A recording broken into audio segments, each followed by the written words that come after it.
दूसरा संकट, इसी के कालखंड में महंगाई कहां से कहां पहुंच गई। एक तरफ जीडीपी का गिरना, दूसरी तरफ इन्फ्लेशन का बढ़ना।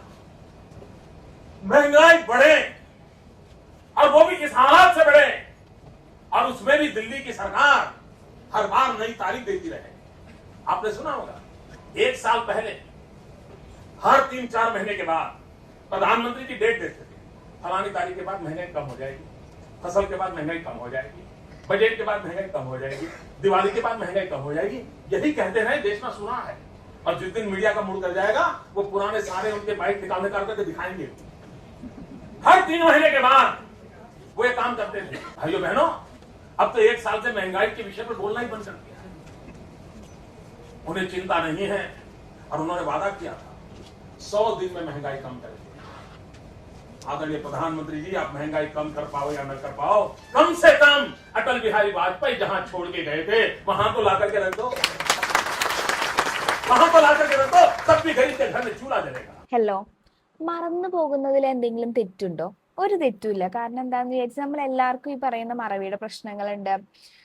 നമ്മള് ഇന്ന് പറഞ്ഞ കാര്യങ്ങൾ ഈവൻ തോ നമ്മൾ നാളെ വരെ നമുക്ക് ഓർമ്മയുണ്ടാവില്ല. അപ്പൊ പിന്നെ അവരെ പറഞ്ഞിട്ടും കാര്യമില്ല. കാരണം എന്താന്ന് വിചാരിച്ചു കഴിഞ്ഞാൽ ഇപ്പൊ പറഞ്ഞത് കൂടിയല്ല, 12 മുതൽ 14 വർഷങ്ങൾ മുമ്പ് പറഞ്ഞിട്ടുണ്ടായിരുന്ന കാര്യങ്ങൾ ഇപ്പൊ ആലോചിച്ച് വെക്കുന്നതിൽ പ്രത്യേകിച്ച് അർത്ഥമൊന്നുമില്ല എന്ന് വിചാരിച്ചിട്ടുണ്ടായിരിക്കും.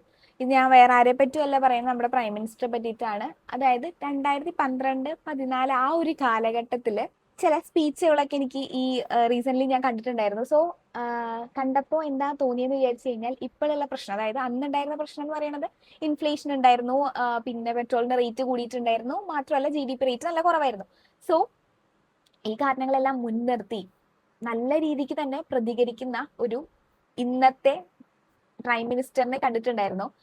സോ അത് കണ്ടപ്പോൾ ഒരുപാട്, അതായത് നല്ല രീതിക്ക് തന്നെ പുള്ളി അതിനെ ക്രിട്ടിസൈസ് ചെയ്തൊക്കെ സംസാരിച്ചിട്ടുണ്ടായിരുന്നു. വിത്തിൻ 100 ഡേയ്സിന്റെ ഉള്ളിൽ അന്നത്തെ ഭരണപക്ഷം ഈ പറയുന്ന ഇൻഫ്ലേഷൻ കുറയ്ക്കാന്ന് പറഞ്ഞപ്പോഴും എന്തുകൊണ്ട് ഈ 100 ഡേയ്സിനുള്ളിൽ കുറയ്ക്കുന്നില്ല, മാത്രമല്ല ഇനിയിപ്പോ പെട്രോളിന്റെ റേറ്റ് എത്രയാണോ കൂട്ടിയിട്ടുള്ളത് അത് തിരിച്ച് കുറയ്ക്കണം എന്നുള്ള കാര്യം പുള്ളി ആവശ്യപ്പെട്ടിട്ടുണ്ടായിരുന്നു. മാത്രമല്ല ഇങ്ങനെ ഇൻഫ്ലേഷൻ കൂടി പോയി കഴിഞ്ഞാൽ സാധാരണക്കാരുടെ വീട്ടിൽ അടുപ്പ് പുകയില്ല, ഇങ്ങനെയുള്ള കാര്യങ്ങളൊക്കെ പുള്ളി പറഞ്ഞിട്ടുണ്ടായിരുന്നു. സോ